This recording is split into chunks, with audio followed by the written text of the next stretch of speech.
Olá, amigos da Infolição. Estamos aqui para mais um estudo da lição da Escola Sabatina com esta equipe que todas as semanas prepara para você infográficos que comentam a lição da Escola Sabatina. E agora, nesta semana, nós estamos aqui com uma parte da nossa equipe e também com um convidado muito especial, com um amigo nosso. Eu sou o pastor Elton, do distrito de Coroatá, aqui no Maranhão, e é um prazer estar com todos vocês.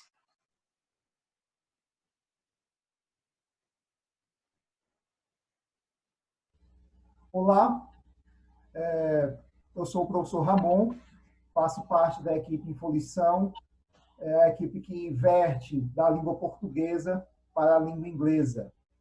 Eu sou do distrito de Indianópolis, Campinas, São Paulo. Olá, amigos! Que bom estar com vocês aqui. Eu me chamo Manuel Roberto, eu estou falando aqui direto de Manaus, Amazonas, e estamos trabalhando aqui no distrito da Raiz, no Ministério Pastoral.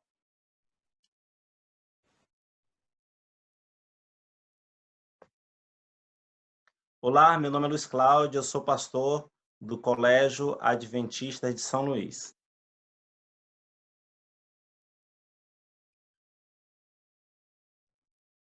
Olá, eu sou o pastor Moraes, estou hoje atualmente pastoreando no distrito de Itapeva, na cidade de São Paulo. E o nosso próximo que vai se apresentar é o nosso convidado especial. É contigo aí, meu professor. Olá, quero cumprimentar a todos. Meu nome é Esinaldo, sou pastor também da Igreja Adventista e atualmente sou professor de teologia na Faculdade Adventista da Amazônia. É um prazer estar aqui com vocês.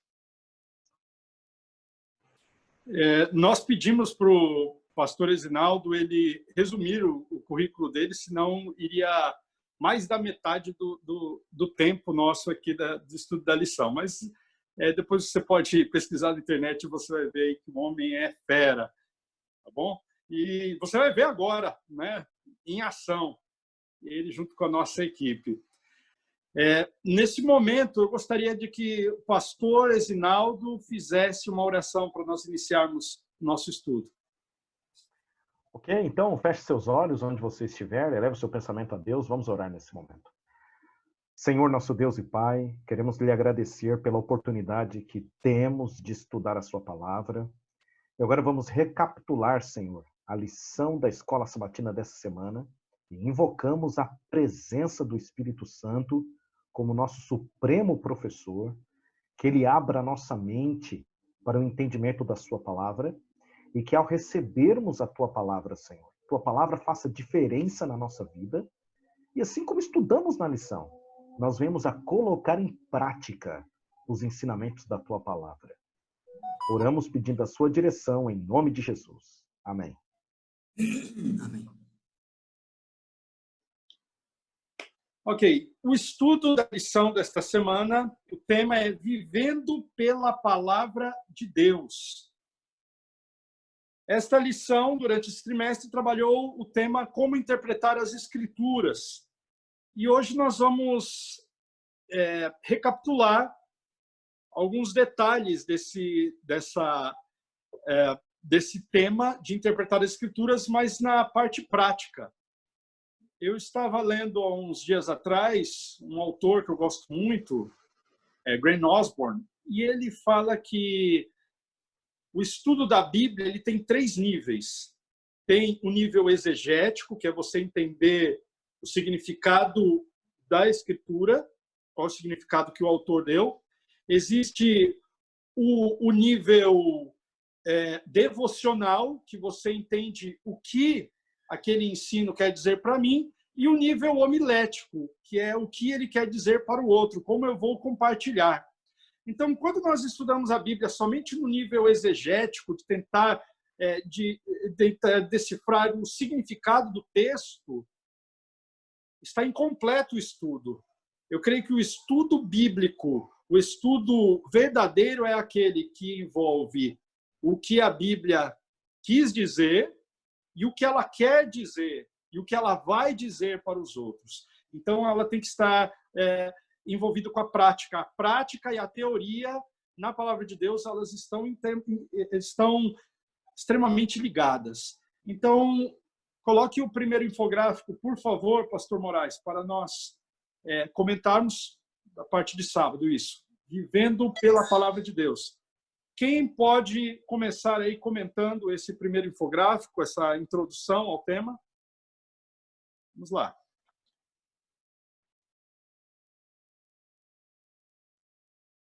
Bem, vamos aquecer aí esse infográfico é um dos mais interessantes que eu vi essa semana, né?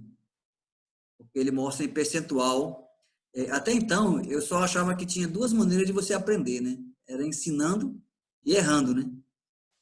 E como eu aprendo mais errando, né? Quase nunca ensinando. E agora eu vi isso aí, me animei, né? Porque quando discutimos com outros, eu queria ficar só com essa parte aqui. Eu sei que outros poderão pegar os percentuais aí e comunicar. Eu gosto muito do brainstorming, né? Que se chama isso aí. Tem aí o Ramon e o pastor Ezinaldo que manjam do inglês. Mas eu gosto da discussão. Sempre que eu saio de uma discussão, sempre eu saio mais um pouco mais sábio, né? E eu fico feliz de saber que 70% do assunto que quando a gente conversa, pergunta, repete, debate, isso aí aumenta a nossa capacidade cognitiva. Então, achei muito interessante esse percentual. Eu não sei até onde é científico, mas se realmente for, fico muito feliz em saber que a discussão nos traz aumento do conhecimento. Com licença aqui, amigos. Eu também, quando eu vi o infográfico dessa semana, esse realmente foi o que mais me chamou a atenção. E, ao mesmo tempo, me preocupou também. Eu vou explicar para vocês o porquê me preocupou. Quando eu vi ali a porcentagem de nós aprendemos 10% quando nós lemos, isso me preocupou também bastante, porque a gente dá muita ênfase na questão da leitura, né? Sim. A gente procura ler um livro atrás do outro e tal. Se eu for mostrar para vocês aqui a minha biblioteca, aqui tem muito livro que eu comprei que eu nem li ainda. Então eu estou numa maratona de leitura aí, lendo não sei quantas páginas por dia. E quando eu vi esse infográfico, eu vi ali que 10% a gente aprende somente quando a gente lê, que eu acredito que seja realmente uma verdade, pegando justamente ali o gancho da pergunta do pastor Moraes, né? A gente não sabe até quando isso é científico, mas eu acredito que seja aí uma porcentagem considerável. Mas o que eu gostaria de chamar a atenção, algo de positivo nesse infográfico, é justamente o crescente dos verbos. Não é à toa que está enfatizado isso. A gente percebe ali, ó, lemos, ouvimos, observamos, vemos e ouvimos, discutimos, colocamos em prática e ensinamos. A gente percebe que intencionalmente esses verbos estão colocados ali e esses verbos eles levam numa crescente. É interessante isso aqui, né? Você percebe que primeiramente a gente lê, depois a gente ouve, depois a gente observa. É interessante a gente fazer um contraste entre aquilo que você lê e aquilo que você observa. Uma coisa é você ler, outra é você observar. E eu gosto desse verbo observar, porque a gente percebe que é um verbo um pouco mais atento, mais preciso. É quando você está lendo algo e você está lendo com uma caneta na mão, com uma régua e fazendo ali desenho ao lado, fazendo comentário ao lado, é muito interessante. Aí você aprende ali, ó, 50%, você aprende não somente vendo, que eu acredito que esse verbo aí, vemos, esse verbo ele está resumindo justamente os três anteriores, ó. Então a gente não apenas vê, a gente 50% a gente aprende não somente vendo, mas ouvindo. É interessante, há alunos, cada aluno tem a sua maneira de absorver o conteúdo ou de entender o conteúdo. Quando a gente está em sala de aula, a gente percebe isso. Por exemplo, há alunos que eles não conseguem aprender ouvindo e escrevendo ao mesmo tempo. Há alunos que só conseguem aprender ouvindo. Há alunos que conseguem aprender vendo e ouvindo. E há alunos que conseguem aprender vendo, ouvindo e escrevendo. E tem pessoas que já têm outros métodos de estudar, né? Que nem, por exemplo, Eu mesmo, quando eu estou estudando, para mim precisa ter um completo silêncio. Mas quando eu estou produzindo alguma aula, eu gosto de produzir a aula ouvindo música. Parece que minha mente desenvolve melhor. É interessante isso aqui. Então, eu achei interessante aquela porcentagem de 50%. A pessoa ela aprende vendo e ouvindo. Interessante isso aí, né? E isso aqui é importante, amigos, principalmente para os professores da escola sabatina. Por exemplo, quando você está diante de uma classe de escola sabatina, nós temos essa diversidade de aprendizagem ali também na escola sabatina. Tem alunos na escola sabatina que eles não vão aprender somente ouvindo, você tem que fazer ele participar. E tem alunos na escola sabatina que não vão aprender apenas ouvindo ou lendo. Você tem que ter algo visual para ele. Então, por exemplo, para ser um professor da escola sabatina é desafiador, porque às vezes às vezes a imagem do professor da escola sabatina é ele com a Bíblia e a lição na mão. Mas há momentos que às vezes o professor tem que inventar, fazer uma classe diferente. Colocar uma figura ali na frente, colocar um desenho, uma infolição, entendeu? Virar o notebook ali com alguma coisa, distribuir no WhatsApp do pessoal alguma figura para o pessoal ver. Né? Aí tem os 70% ali, discutimos com os outros. Esse verbo é muito forte, discutimos, né? Aqui para nós, o verbo parece que o verbo ele está falando de algo de briga, mas não é isso. Discutir tem a ver em você ouvir a opinião do outro e você também apresentar a sua opinião. Uma troca, né? Uma troca. É uma troca de ideias. Isso me vem à mente aquele texto de Isaías, capítulo 1, verso 18, né? 17, necessariamente. Vinde, pois, e arrazoemos. Então, quer dizer, você apresenta a sua razão, eu apresento a minha. E a gente aprende muito com isso, viu? A gente aprende muito com isso. E olha só, engana-se aquele que sabe de tudo. Se você encontra alguém que fala que conhece de tudo e já sabe de tudo, comece a desconfiar dessa pessoa. Porque, na verdade, a vida é uma escola onde nunca a gente vai receber o diploma. Nós sempre estaremos aprendendo um com o outro, né? E aí eu quero terminar aqui a minha fala, que eu acho que eu estou falando demais. Não, mas você é o convidado, meu amigo. Eu estou só aprendendo aqui. Eu estou só fazendo o download aqui. Ó. Veja só, esses dois últimos aqui são muito fortes, né? Você pega tudo isso, ó, desde os 10% até os 70%, você percebe que a gente está no campo da teoria. Não sei se você percebeu. Dos 10% até os 70%, a gente está no campo da teoria. Agora, esses dois últimos é a parte prática, né, lá? Quando a gente coloca em prática aquilo que a gente estudou e é quando a gente ensina para o outro, aí nós aprendemos 95%. E aqui na pirâmide tem alguns verbos aqui que ajudam a gente entender melhor o que o conceito está mostrando, né?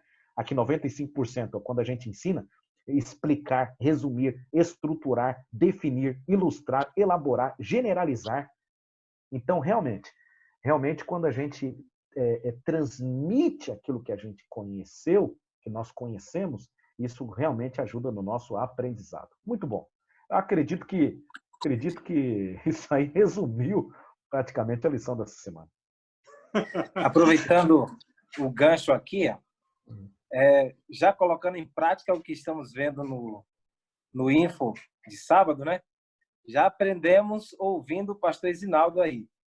E ao ouvi-lo aqui, colocando esses detalhes, logo me veio à mente que, na realidade, esses pontos, como já foi colocado aqui anteriormente, por mais que não possamos comprovar de forma científica, de forma precisa esses dados, mas podemos ver em toda a Bíblia esses métodos espalhados da maneira como Deus escolheu ensinar. E eu destaquei aqui alguns exemplos. Embora a leitura ela esteja como 10%, isso não quer dizer, não estamos inferindo que a leitura seja inferior a outros métodos de aprendizado. Pelo contrário, na realidade, ela é a base. E nossa pressuposição aqui é que a Bíblia é a nossa fonte de leitura. No entanto, não fica apenas na teoria, né? Como muito bem foi falado. Mas nós vemos aqui, o primeiro ponto aqui é a leitura da Bíblia. Na parte da pirâmide ali, segundo ponto, onde fala que devemos ouvir. A Bíblia fala que a fé vem pelo ouvir e ouvir a palavra de Deus. Vemos a maneira como Deus ele aborda de diversas maneiras esses aspectos também. 30% quando observamos. E aí eu lembrei do ritual do santuário. O santuário, mesmo que não houvesse nenhuma palavra, somente as pessoas a observar todo o ritual como era feito, eles aprendiam o plano de salvação ali por meio da prática, da observação do que era feito.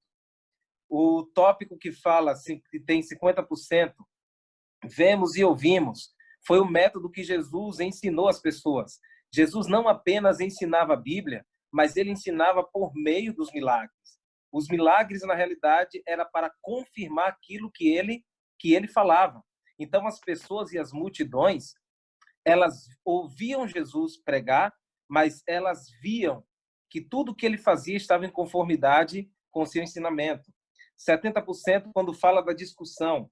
Eu lembrei de Paulo no Areópago, e diz que Paulo, por diversas vezes, arrazoava com as pessoas no dia de sábado, nas sinagogas. Então, vemos que esses métodos estão implícitos ali em toda a Bíblia. 80% quando colocamos em prática. E esse aqui é o ápice da Bíblia, né? E a lição vai falar muito bem sobre esse aspecto, que não devemos apenas ouvir, mas a essência do que ouvimos, do que aprendemos, ela tem a finalidade de colocarmos em prática. E, por último, 95% quando ensinamos, aqui nós vemos o cumprimento da missão que Deus nos dá. Não adianta conhecermos a Bíblia, termos inúmeros argumentos para discutir, se não colocamos em prática, e mesmo se colocarmos em prática aquilo que aprendemos, mas não ensinarmos, ainda faltará uma parte do aprendizado. E nós aprendemos muito quando nós ensinamos, né? Então, ao analisar a maneira como o infográfico ele foi estabelecido nesse dia, percebemos que em toda a Bíblia vemos esses aspectos aí difundidos no ensinamento e também na prática. Se ainda houver tempo, eu gostaria também de colaborar. Então, sintetizando toda a fala dos nossos pastores, nós temos que ser discípulos de Cristo. O que é um discípulo? É aquela pessoa que segue o mestre de perto. Ele absorve o conhecimento do mestre, ele passa a reproduzir o que o mestre faz, né? As suas ações, e você fica tão maravilhado com um plano de salvação tão grandioso e majestoso que você vai passar essas boas novas a todas as pessoas e ensiná-las também a se tornar discípulo do nosso grande mestre, Jesus Cristo. Ótimo. Vamos seguindo em frente. O próximo tema é Palavra Viva de Deus e o Espírito Santo. Eu gosto muito desse tema de relacionar o Espírito Santo, com a Palavra de Deus. O Elias, pastor Elias, ele fala que todo vídeo que a gente grava eu conto uma história, mas é que eu gosto de contar a experiência.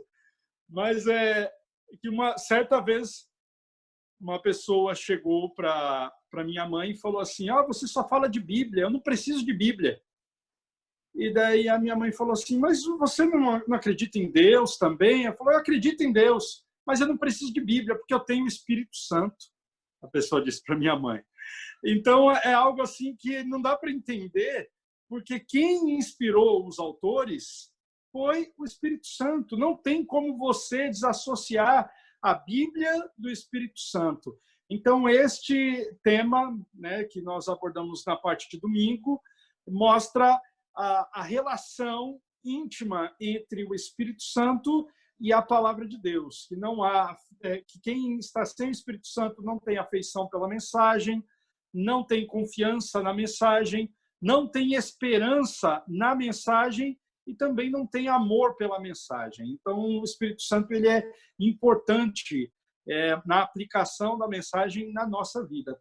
Alguém gostaria de comentar um pouquinho mais sobre esse tema da relação entre o Espírito Santo e a palavra de Deus? Pastor Elton, se me permite aqui, eu quero ler dois textos bíblicos que me veio à mente agora.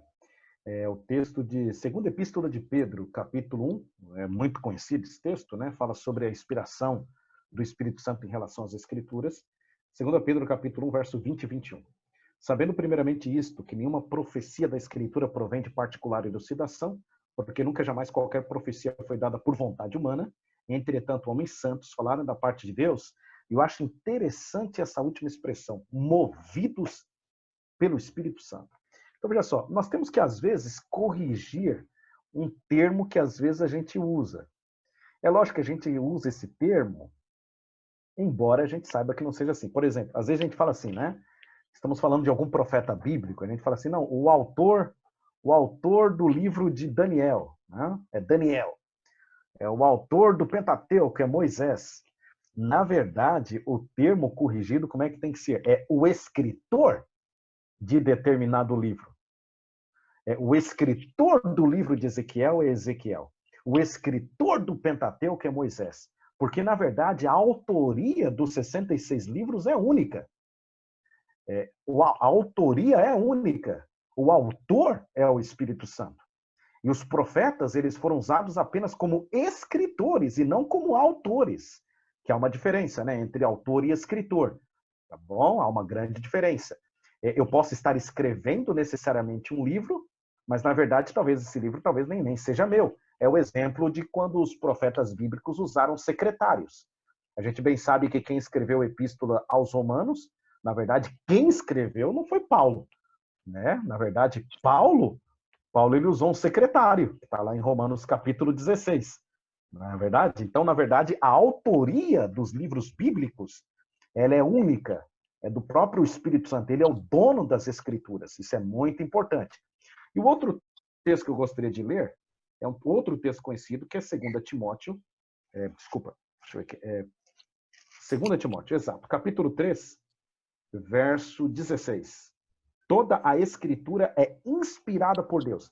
Então, o termo inspirada aqui, no grego é theopneustos, né? A gente bem conhece esse termo, theopneustos. Então, essa palavra theopneustos é a junção de duas palavras gregas. Theo, que é theos, né? Que vem de Deus, é o termo theo, e pneustos, que é assoprado. Então, theopneustos é assoprado por Deus. O interessante é que a segunda palavra, que é pneustos, ela vem da raiz pneuma, que é justamente a tradução de espírito. É a tradução de espírito no grego, perfeito? Que no hebraico corresponde ao ruar. Então, a Bíblia Sagrada, ela foi assoprada por Deus. Ou então, se a gente puder fazer um trocadilho com as palavras, a Bíblia Sagrada, ela foi manuseada, foi inspirada. A Bíblia Sagrada foi produzida pelo grande pneuma, em outras palavras, foi produzida pelo grande Espírito. O próprio Espírito Santo soprou a Bíblia, o próprio Espírito Santo colocou a vida dele na Bíblia. Então, o livro sagrado, a Bíblia Sagrada, tem um autor único, e esse autor é o Espírito Santo. Por isso que quando eu me aproximo das Escrituras Sagradas, eu posso ter absoluta certeza que estou diante da presença do Espírito Santo, o próprio autor das Escrituras. Então, o nosso professor mor é o Espírito Santo. E quando eu me aproximo da Bíblia com esse pensamento, com essa reverência, com certeza o próprio autor das Escrituras, que é o Espírito Santo, vai me ajudar no entendimento das Escrituras. Apenas para concluir aqui a minha fala, olha que interessante. Quando eu estudo a Bíblia com esse pensamento de submissão da minha vontade ao Espírito Santo, acredito que já aconteceu com todos que estão nos assistindo e com todos que estão participando dessa classe. Não sei se já aconteceu com você. Você está estudando a Bíblia e você está estudando determinado assunto ou então determinado capítulo e vem na sua mente lembrança de um outro texto na Bíblia que concorda com aquele assunto. Vem na memória um texto que concorda com aquele assunto. Aí você vai formando aquele quebra-cabeça. Pode crer, amigo, eu tenho absoluta certeza que é o próprio Espírito Santo que está ao seu lado, lhe trazendo à memória aquele texto bíblico. Com certeza. A Bíblia se interpreta por ela mesma. Então ele age no autor, ele age no escritor e age também no leitor. No leitor. Exatamente. Escritor e no leitor. No escritor, ele inspirou. e no leitor ele iluminou. Iluminou. Ok? Então, no escritor ele inspira e no leitor ele ilumina. Muito bom. Nessa questão, realmente, a gente chama muito o escritor bíblico de autor. O autor que eu citei agora há pouco, o Grant Osborne, ele faz uma distinção entre autor com A maiúsculo e autor com A minúsculo, né? É interessante a gente entender que mesmo que a Bíblia ela foi inspirada por Deus, ela tem as características humanas, né, de cada autor, mas se a gente for para cada um dos extremos é perigoso. Se a gente for no extremo de excluir o elemento humano, nós vamos para a inspiração verbal, que é perigoso, inerrância e tudo mais, que falamos semana passada. E se você for para o outro extremo de super enfatizar o elemento humano e diminuir o elemento divino, que é o mais importante, nós vamos lá para o método crítico histórico, né? Histórico crítico, em que vê a Bíblia somente como um livro exclusivamente humano. Então, eu creio que quando nós vemos o Espírito Santo agindo no ser humano, nós entendemos melhor, né, essa relação. Tá bom? Vamos agora para... Oi? Alguém quer falar? Se o senhor me permite, eu me lembrei de uma aula na Universidade Federal do Piauí. A professora mandou-nos fazer um trabalho sobre um autor piauiense, o autor Assis Brasil. E na apresentação do trabalho, que consistia da entrega do trabalho digitado e a apresentação em sala de aula. E ela ficou impressionada, mas como você está sabendo de tantos detalhes do livro? E eu respondi para a professora, simples, eu conversei com o autor do livro. Eu fui, falei com um amigo meu que o conhecia pessoalmente, e ele marcou um horário, fiz uma entrevista, então eu fiquei sabendo de todos os detalhes do livro, que as pessoas não sabiam, mas eu fiquei sabendo direto ao autor. Para que nós saibamos, compreendamos a palavra de Deus, como Deus quer que nós a compreendamos, nós precisamos do auxílio e da guia do autor da Bíblia, o Espírito Santo. Essa eu vou anotar para usar em ilustração de sermão. Essa aí, meu amigo, eu vou anotar. Muito bom a ilustração, viu, professor Ramon?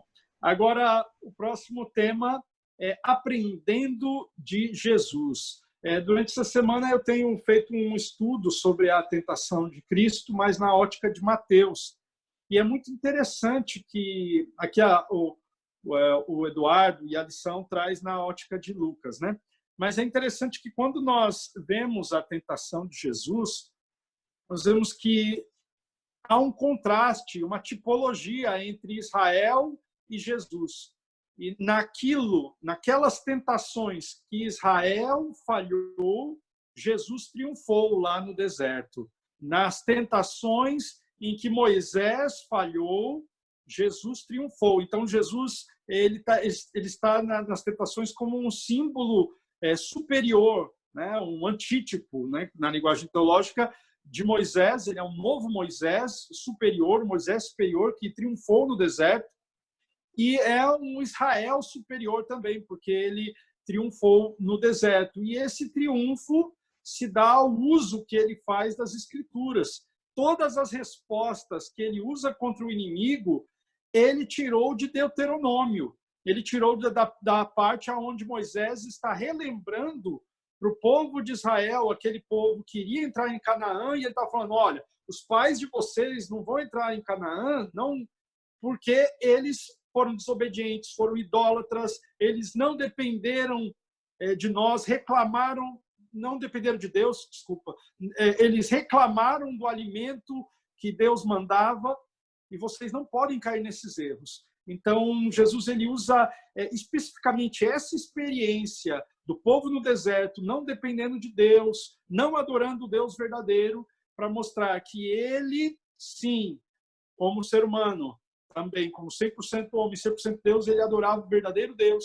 que ele dependia de Deus e que ele não colocava Deus à prova. Então, as tentações e como Jesus usou as Escrituras mostra muito sobre o uso das Escrituras e mostra a dependência de Cristo nas Escrituras, nas dificuldades, nas tentações, né, ali no deserto.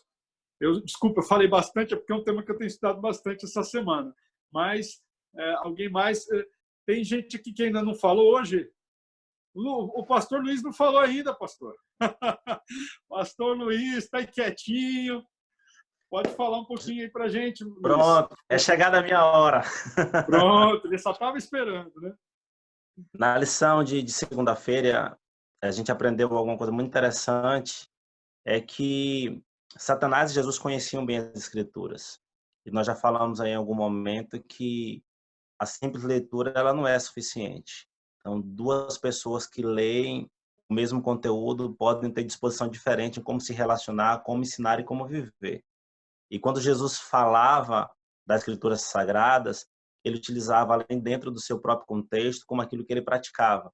E nós temos muito poder quando nós falamos daquilo que nós vivemos. É isso que nós enxergamos aí da tentação. Jesus fala da Bíblia, não usando a Bíblia, mas sendo usado por ela. Satanás se utilizava da Bíblia para ser uma ferramenta para o mal. As pessoas podem estudar a Escritura Sagrada tanto para o bem como para o mal. Que usemos para o bem, né?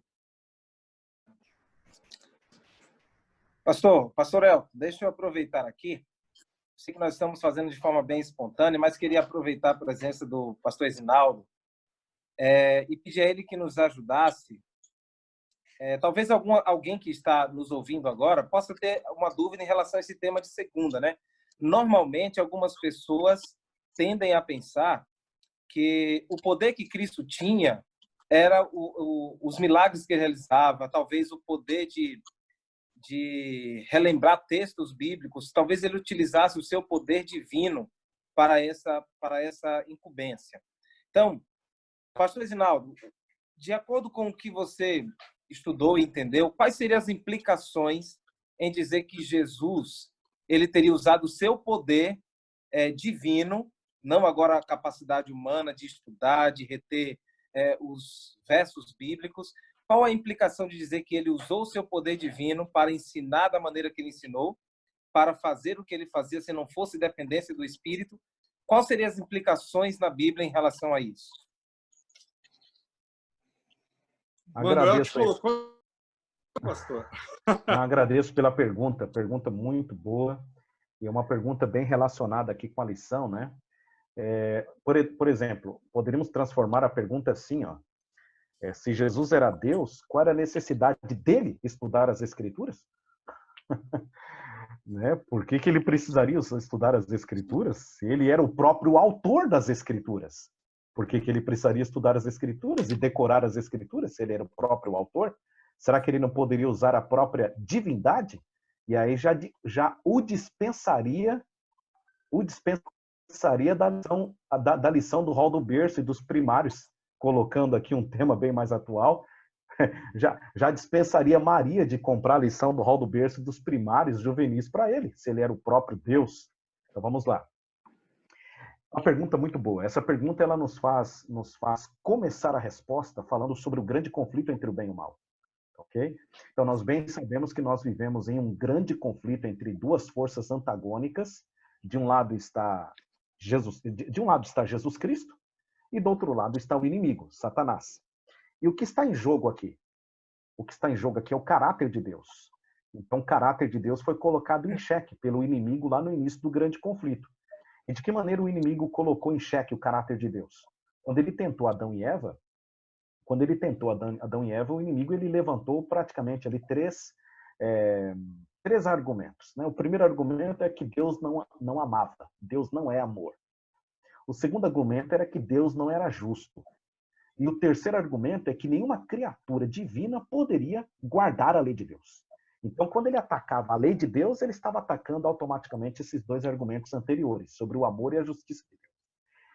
Para que isso ficasse comprovado diante do universo inteiro, porque, na verdade, o grande conflito ele não envolve somente o nosso minúsculo planeta Terra. Na verdade, envolve todo o cosmos, né? Então, para que ficasse comprovado diante de todo o cosmos de que Deus era amor e que Deus era justo, e de que a lei de Deus, sim, é possível as criaturas as criaturas de Deus obedecerem à lei de Deus, foi preciso que o próprio Deus provasse isso. De que maneira Deus provou isso? Ele mesmo se transformando em carne, ele se encarnando. E aí que entra Jesus Cristo na história.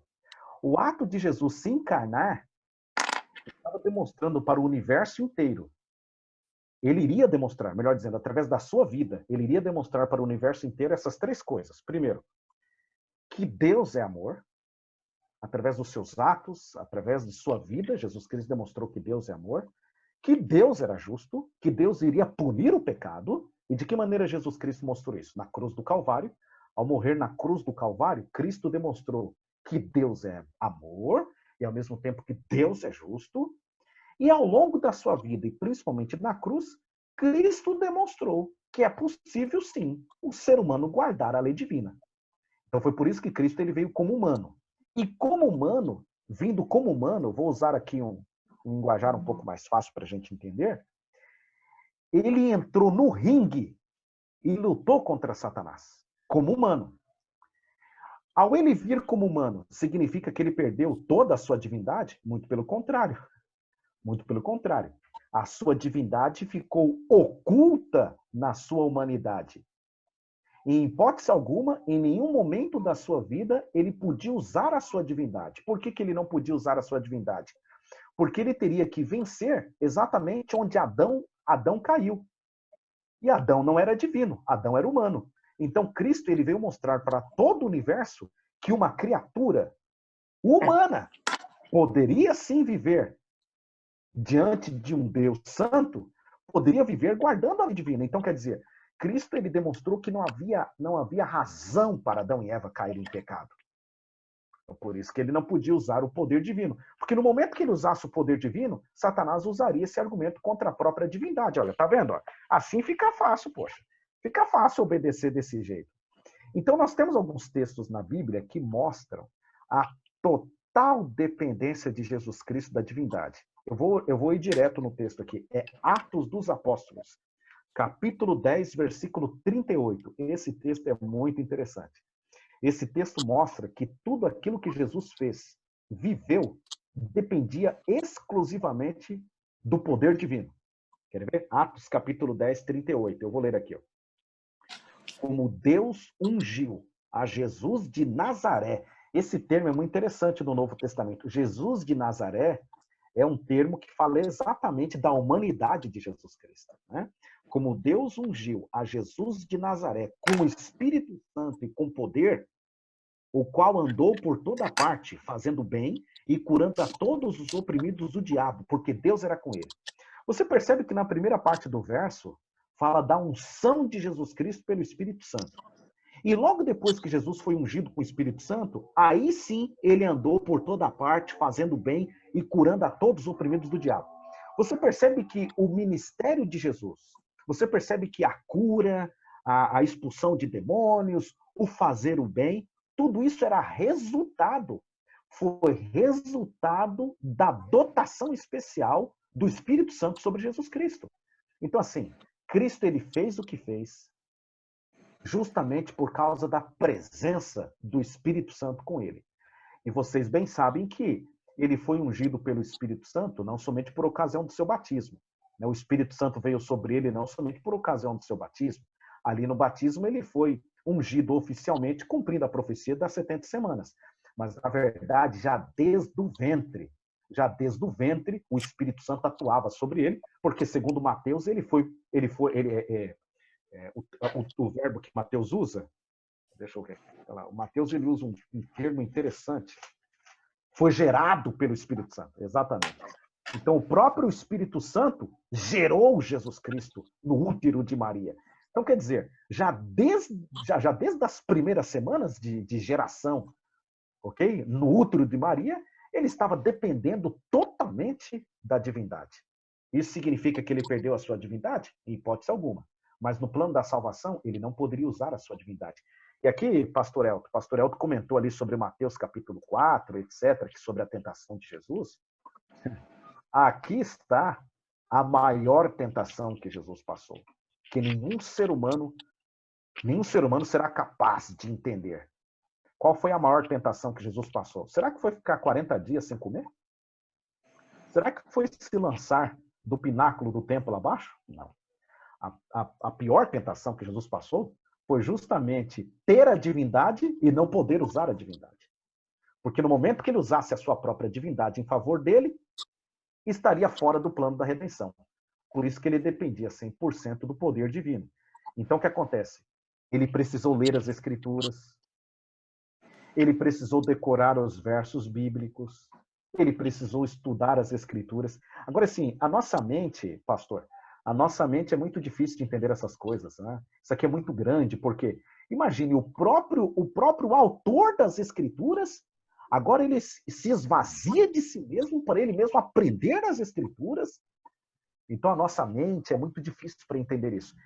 É por isso, pastor, que o apóstolo Paulo ele chama isso aqui do o mistério da redenção. Ou então, o mistério da encarnação, o mistério da redenção. Né?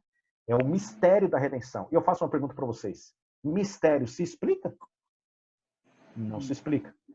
Então, o que a gente está tentando expor aqui para vocês, eu posso ficar falando horas e horas, semanas e semanas. Na verdade, a gente vai passar a eternidade estudando isso aqui e a gente não vai entender. Sabe por quê? Por mais que a gente avance no estudo, mais difícil vai ficar de entender. Como é que o Todo-Poderoso se humilha a tal ponto dele se esvaziar a si mesmo, ao mesmo tempo ter a divindade e não usar a divindade? Então a gente não vai entender. Há uma música muito bonita, eu quero até sugerir aqui para vocês, a música está em inglês, professor Ramon aí, Mary Did You Know? Tá? Uma música muito bonita. Mary Did You Know? É Maria, você não sabia? Essa é a tradução, né? Mary Did You Know? Essa música é muito bonita, a letra dessa música.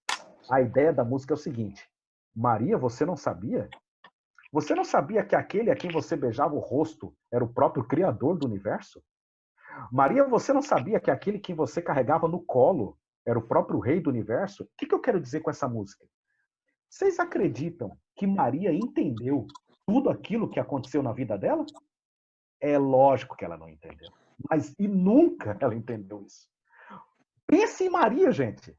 Ela olha para aquela criança ensanguentada nos seus braços que havia acabado de dar luz, e ela olha para aquela criança e fala: esse aqui é o Criador de todas as coisas.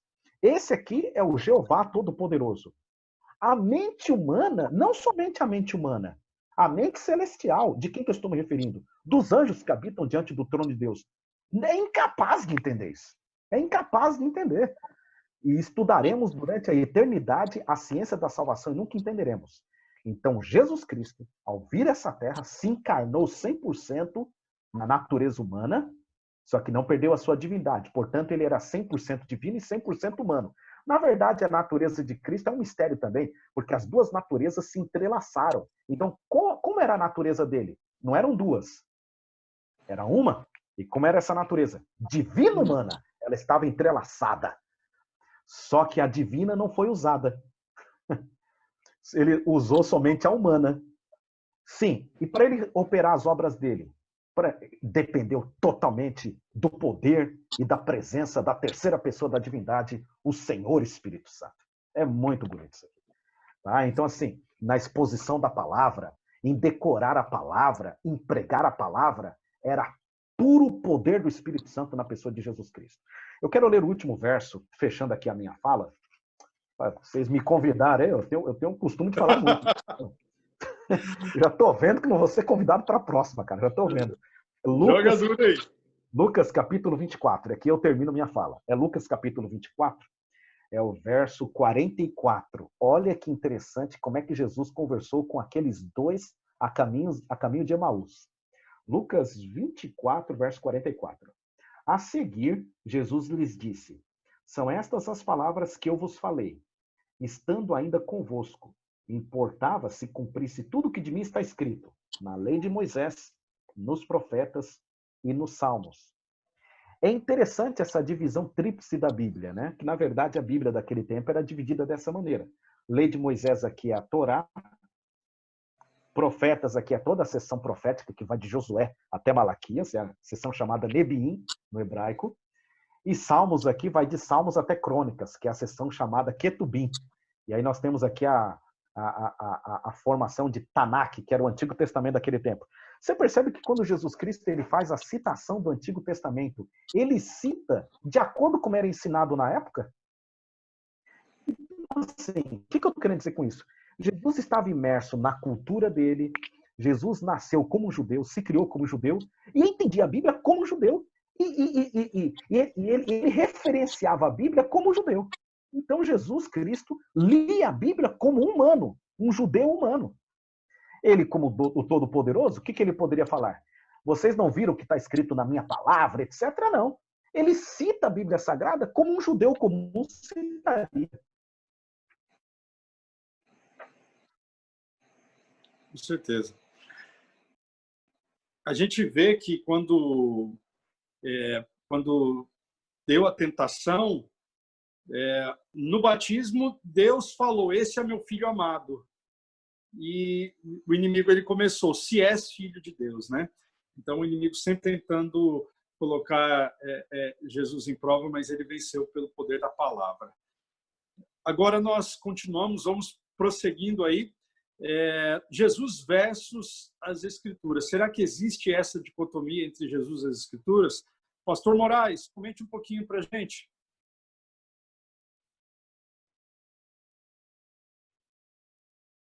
O áudio, pastor. Ok. O nosso infográfico aí, ele é bem didático, né? Ele pega 3 textos ali, 3 versos, e o professor, o Aradas, né? O Eduardo Arada foi muito feliz quando ele identificou que Jesus, em Mateus 5, 17 a 19, ele fez 3 coisas em relação ao que o professor acabou de falar aí, a Tanakh, né? Ele validou, né? Ele deu continuidade e mostrou a seriedade que tinha o Antigo Testamento. E esse texto, professor Elton, ele é tão claro para nós que adventistas, mas é impressionante como existe uma discussão tão grande nesse verso 17, né? Porque Deus usou a palavra cumprir ali. E não é uma discussão para agora, aí seria uma discussão para uma lição inteira. Mas o verso 17 ele é tão controverso porque nós usamos a palavra cumprir a favor da manutenção da Torá, e alguns usam a palavra cumprir para abrogar a Torá, para dizer que a Torá ou o decálogo já não são mais úteis, vigorantes nos dias de hoje. Mas o Arada foi muito feliz quando ele disse que, com relação ao Pentateuco, a Torá ali, os escritos, os salmos, Deus ele validou, mostrou que elas continuam válidas e que elas devem ser levadas a sérios na sua época e nos dias de hoje. Então, não está conosco aqui o Arada, mas eu quero parabenizar o Arada aí pela essa identificação e, de forma didática, colocou essa expressão. E um dia, quem sabe a lição permita que nós discutamos aqui os termos cumprir, né, do verso 17. Obrigado, Elton, pela oportunidade. Ótimo. E uma menção honrosa aí que está muito bonito esse infográfico, viu? É um dos meus favoritos aí. O próximo tema, então, horas tranquilas com a palavra de Deus. Quem de vocês gostaria de falar sobre essa ligação entre as horas tranquilas de oração, as horas tranquilas? Antigamente, na Revista Adventista, tinha essa sessão, né, Hora Tranquila. Existe até um livro, acho que de Wilson Salles, se não me engano, era ele que por muito tempo ficou nessa... era o Wilson Tércio Salles. O Tércio Salles. O Tércio, né? O Tércio Salles, ele sempre falou sobre essa questão de hora tranquila, né? Quem gostaria de falar um pouco sobre essa questão aí das horas tranquilas, momento de devoção relacionado à palavra de Deus? Eu quero dar o pontapé inicial, pastor Elton, e aí, com certeza, só para aquecer aí os outros. Nós fomos ensinados, desde o jardim da infância, a ler a palavra de Deus. Mas se você for aí analisar, procurar os professores nossos professores de escola sabatina, até alguns pastores mesmo, nós não sabemos meditar e tampouco ensinar a meditar. A leitura da palavra de Deus, realmente, eu acredito que a leitura ela vai te trazer aí 10%. Mas a meditação, né? A meditação é algo que nós, se sabemos, não fazemos, né? Ellen White, ela tem um texto dela que eu creio que deve estar em algum lugar aí que vocês saibam, que ela diz que nós deveríamos passar, acho que 1 hora do dia meditando, né? Nos últimos momentos da vida de Jesus. E meditar, né? Eu já experimentei esse processo de meditação, mas eu quero falar para você, é um negócio que é difícil de você assimilar e viver.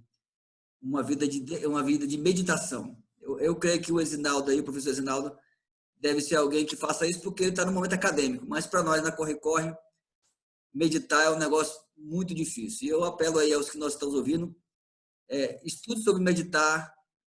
Meditar é uma das maneiras fantásticas de você assimilar a palavra de Deus. Obrigado mais uma vez. Quem mais poderia falar sobre esse assunto? Amigos, só aproveitando aqui, pastor enfatizando dentro do contexto da lição, né? Pastor Exinaldo bateu nessa tecla de maneira muito clara, mas se nós olharmos para os evangelhos, percebemos a ênfase que eles dão no momento em que Jesus ele acordava. A ênfase de Cristo para as atividades do dia, ela estava baseada no seu momento de meditação, ou podemos dizer aqui, nas horas tranquilas que ele tinha com Deus. Diversas vezes vemos Jesus de madrugada, o dia amanhecendo e ele orando. Diversas vezes, e Ellen White ainda chega a dizer que o sol não nascia sem que ele estivesse na presença de Deus, todos os dias. E isso volta a reforçar a questão humana de Cristo e a dependência que ele tinha do Espírito diariamente. O batismo do Espírito não foi um evento isolado ou direcionado apenas para o momento lá do Jordão.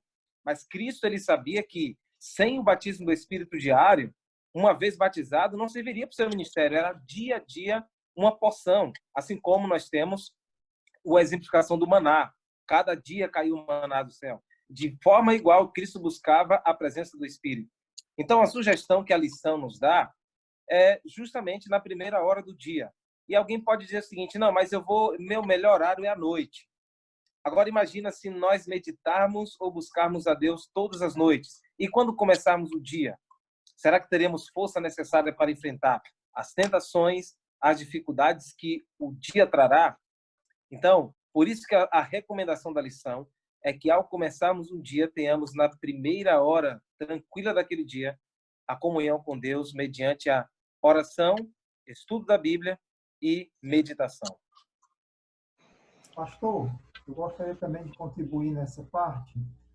Quando os gregos falavam em leitura, não é a nossa leitura que nós estamos acostumados. Aí o verbo grego anagnos, formado pela preposição aná, que é junto de ou perto de, e o verbo gnos, que é conhecer. Então, conhecer de perto, conhecer profundamente. Então, a leitura, de acordo com os gregos, não era um simples decodificar do nosso signo linguístico, mas era meditar profundamente, extrair da leitura todas as nuances que ela tinha para te fornecer. É meditar, é refletir, é questionar, é dialogar. Então, a leitura para o pensamento grego, né, era algo muito mais profundo do que o nosso conhecimento que nós temos como leitura. Então, envolve tudo isso que os pastores acabaram de mencionar, né? É meditar em Deus. É convidar Deus para se fazer presente em sua vida. É isso. E o Info, ele falou, né, sobre descansar e esperar no Senhor, aquietar-se, reconhecer o Senhor e confiar e ter paz no Senhor. E com citações dos Salmos, que já faz uma ponte com o próximo tema, que é memória e canção, que os salmos, a gente aprendeu, o pastor Esinaldo teve aula junto comigo também com o professor Jorge Mário de Oliveira, e ele costumava dizer para a gente que o livro de Salmos era o inário do povo de Israel, né? O inário do povo de Deus, onde eles memorizavam as bênçãos que Deus tinha feito, relembrava e falava as promessas através de canção, né? Então, esses dois elementos, memória e canção, eles são importantes. Isso aí, na quinta-feira, memória e canção, eles são importantes para a vida do cristão, de nós memorizarmos textos bíblicos e também nós conectarmos esses textos bíblicos com canções. Pastor Esinaldo, o senhor poderia comentar um pouquinho sobre esse tópico aí com a gente, por favor? É interessante, né? Quando a gente estuda a Bíblia, é interessante a gente ver como que os profetas escreveram, qual foi a natureza da escrita. Era comum lá na nação de Israel, eles viviam nessa cultura, era comum eles escreverem de forma poética. Isso era natural. Por exemplo, se eles fossem mandar um zap para alguém, eles escreveriam um WhatsApp em poesia. Então, a poesia fazia parte da cultura do Oriente Médio, não somente da nação israelita, mas de todas as nações ao redor. Então, por exemplo, há livros na Bíblia que são naturalmente poesia. Por exemplo, Salmos, né, Salmos era chamado o Inário de Israel, como o pastor Elton mesmo colocou, Cântico dos Cânticos, Provérbios de Salomão, etc. E há outros livros que eles não têm uma natureza totalmente de poesia. São livros mais de natureza narrativa. Aí nós temos Juízes, Josué, Reis, Samuel. Então eles estão contando uma história. E há outros livros que são mais de natureza de sermões, como se fosse de advertências, que são os livros proféticos, Isaías, Jeremias, assim por diante. Mas por que eu estou falando isso? Independente se fossem livros proféticos, independente se fossem livros de narrativa, sabe o que você vai encontrar? Você vai encontrar estruturas poéticas nesses livros. Por exemplo, você pega ali o livro de Obadias, dos profetas menores ali do Antigo Testamento. É o menor profeta do Antigo Testamento, não? Foi justamente nesse livro que eu escrevi minha tese de mestrado. O livro de Obadias você percebe ali que ele não está em formato de poesia, não está numa estrutura poética. Mas você percebe que a maneira como ele escreveu, na língua original, você percebe que ele está colocando elementos de poesia. E quais são os elementos de poesia? Por exemplo, às vezes é uma palavra que está nessa linha, que combina com essa última palavra. Às vezes é um verbo que está aqui no começo, que termina com esse mesmo verbo, a frase. O que o profeta está querendo fazer? Na verdade, o profeta ele está querendo que você cantasse a mensagem. Ok? Por exemplo, quando você percebe um judeu, né? O judeu, quando está lendo as escrituras, principalmente ali no Muro das Lamentações, a gente percebe essas imagens. Como é que o judeu está? Ele está estático lendo? Como é que está o corpo dele? Não fica assim, ó? Ele fica assim, ó. Por que ele fica assim? Porque o hebraico ele tem alguns acentos, e esses acentos são musicais. Como é que eles leem? Assim, fica assim. Eles estão cantando. Então, toda a Bíblia ela foi escrita assim. E por que a Bíblia foi escrita assim? Porque a gente bem sabe, né? Isso sim, isso é comprovado cientificamente. A gente bem sabe que a música ela tem um poder de gravar. Ela tem um poder de gravar. E isso está de acordo com a palavra de Deus. Lá em Deuteronômio fala assim, ó, qual é a ordem que Deus deu lá em Deuteronômio para os pais? Inculcarás as minhas palavras nos seus filhos. O que é inculcar? É colocar dentro da cuca. Então, coloque dentro da cuca. Façam eles memorizar. E eles descobriram que uma das melhores maneiras de memorizar é cantando. Então, praticamente toda a Bíblia, na língua do hebraico, do original, ela tem esse acento musical. É muito interessante. Muito bom. Muito bom mesmo, pastor. Estamos chegando ao fim do nosso estudo. Agora, no estudo adicional, o nosso amigo Eduardo, ele colocou aqui esse infográfico a seguinte informação, né, de que o estudo, né, as partes das Escrituras, até mesmo capítulos inteiros, podem ser memorizados a fim de ser repetidas quando Satanás vier com as suas tentações. É uma citação de Ellen White, né? De 1884.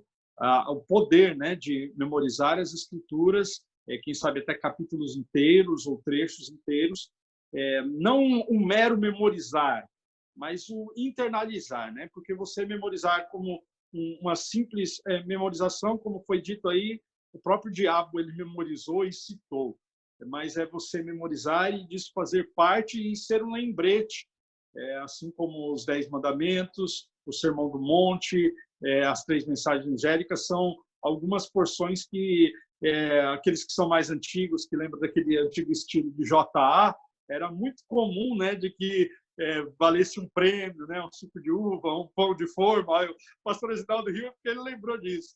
Quem conseguisse decorar os 10 mandamentos, quem conseguisse decorar o Sermão do Monte, eu creio que cada vez mais essa nova geração tem que também ter essa ênfase. Eu fico muito feliz, eu quero citar aqui o meu sobrinho, Davi, que ele, quando a gente faz, de vez em quando, umas lives com ele, e é perto dessas 9 horas da noite, ele chega e fala assim: tio, eu vou ter que desligar. Daí eu falei: por quê, Davi? Porque eu vou assistir o Bom de Bíblia, da Novo Tempo. Então, é bom a gente ver essa nova geração tendo agora novas maneiras, né? Hoje em dia no JA já não se tem lugares que nem JA não existe mais, né? Mas no JA não se faz mais esses momentos de memorização, mas nós vemos aí novas maneiras, novos métodos de memorização da palavra de Deus, e que isso faça parte da nossa vida, que faça parte da nossa rotina, né? Pastor Elton, só acrescentando aí, eu fui pastor lá no interior, aqui no interior do Amazonas, e conheci um jovem chamado Anderson. Ele criou na igreja dele uma competição que ele chamava de UFC, aonde cada um tinha que dizer um verso bíblico. Ficaram uma tarde inteira, ele teve outro campeão, e ele gravou mais de 550 versos. Cada um dizia um verso, outro dizia outro verso. Então, isso, no que estamos falando na questão da memorização, é importante. E assim como o pastor Moraes trouxe ali na questão de Mateus, um ponto conflitante, né? Mateus 5,17, nessa questão da memorização, eu lembrei de um verso que talvez algumas pessoas interpretem ou relacionem ele de maneira errada. Quando Jesus, se referindo ali às admoestações, em Mateus 10, ele disse: olha, quando vocês forem presos, levados ao julgamento, não se preocupem com o que hão de dizer. E algumas pessoas pensam o seguinte, que naquele momento será carregado em sua cabeça como um pendrive, né? Um monte de informação que o Espírito Santo vai dizer: diga isso aqui agora, diga isso aqui agora. Mas, na realidade, não é isso que Jesus está dizendo. Ele está fazendo uma inferência que aquilo que nós lemos e estudamos, o Espírito Santo nos lembrará e colocará as palavras em nossa boca dentro do devido momento. Mas isso não retira o papel da memorização e a importância do estudo da palavra como ponto importante, né? Eu quero só fazer uma advertência, que essa memorização ela não pode ser uma memorização mecânica, de você só memorizar para usar os textos bíblicos como texto prova, esquecendo o contexto. Foi o que Satanás fez. Ele decorou, ele falou o texto, mas tirou do contexto total das Escrituras. E Jesus, ele decorou, mas quando ele citou exegeticamente correto, fazendo uma aplicação correta das Escrituras. Então, devemos decorar a Bíblia, decorar os textos, mas sempre respeitar o contexto deles. Tá bom? Sem falar que nós temos no Brasil uma expressão chamada analfabetismo funcional, né? E tem muita gente que decora a Bíblia, fala muitos textos, mas não consegue explicá-la. Nós temos 1 hora de lição, Elton, e aí eu acho que já podemos fazer a conclusão aí. Eu gostaria que o pastor Reginaldo falasse as últimas palavras dele desse programa, que ele vai voltar para outros, em nome de Jesus, e depois nós vamos encerrar com uma oração. Tá bom. Olha, eu quero aproveitar essa oportunidade e também quero dirigir as minhas palavras exatamente para aqueles que estão assistindo, né, independente do lugar onde você estiver, e quero fazer assim um apelo ao coração de cada um de vocês, meu também aproveitar. E justamente essa é a última lição do trimestre. E a lição desse trimestre, ela exaltou bastante a Bíblia. Uma coisa que eu quero deixar para você, eu estou com a minha Bíblia aqui em mãos, né? Com a minha Bíblia aqui. Leia a Bíblia. Estude a Bíblia. Tenha fome e sede da Bíblia. Precisamos amar a Bíblia. Né? Precisamos estudar as Escrituras Sagradas. E eu quero parabenizar aqui a equipe da Infolição. Eu sempre tenho acompanhado, estudado ali os infos também, que o pastor Elton tem enviado. E quero agradecer esse trabalho que vocês estão fazendo, que é um trabalho de apoio ao estudo da Bíblia. É um trabalho de apoio ao estudo da lição. É um trabalho que incentiva as pessoas a abrirem a lição para estudar a lição. E eu me sinto muito honrado em ter participado aqui com vocês. E quero concluir aqui as minhas palavras fazendo esse apelo, né? Estudemos a Bíblia, estudemos as Escrituras Sagradas. Eu termino com aquele verso tão conhecido, Salmo 119, verso 105. Na verdade, quero terminar com 2 versos, esse e o outro. Salmo 119, 105. Lâmpada para os meus pés é a tua palavra e luz para os meus caminhos. E Apocalipse capítulo 1, verso 3. Bem-aventurado aqueles que leem, aqueles que ouvem as coisas que nela estão, as profecias que estão escritas nesse livro, e guardam as coisas que nela estão escritas, porque o tempo está próximo. Apocalipse capítulo 1, versículo 3. Amém. Deus seja louvado. Muito obrigado, pastor Esinaldo, por aceitar o convite. E muitas outras oportunidades, com certeza, teremos aí de o senhor estar presente conosco. Antes da oração final, que o nosso amigo professor Ramon fará para nós, gostaria de lembrar, siga-nos nas redes sociais. Se você ainda não nos segue no canal do YouTube, siga, compartilhe esse vídeo, isso é muito importante, ok? Marque o sininho ali para você poder receber as notificações e que Deus esteja abençoando a cada um de nós. Agora, professor Ramon, por favor, ore conosco. Oremos. Pai Celestial, muito obrigado pelas oportunidades que o Senhor nos concedeu para que possamos compartilhar o estudo maravilhoso que é o estudo da Tua Palavra através da lição da Escola Sabatina. O nosso grupo se sente muito feliz por contribuir, né? Uma gotinha desse oceano de conhecimento maravilhoso que a palavra de Deus nos proporciona. Abençoar aos nossos irmãos, aos nossos amigos que estão espalhados por esse território, o nosso Brasil. Que o Senhor esteja conosco, hoje e sempre. Nós te rogamos e agradecemos em nome de Jesus. Amém. Eu vou terminar a transmissão e a gente continua para a foto aí.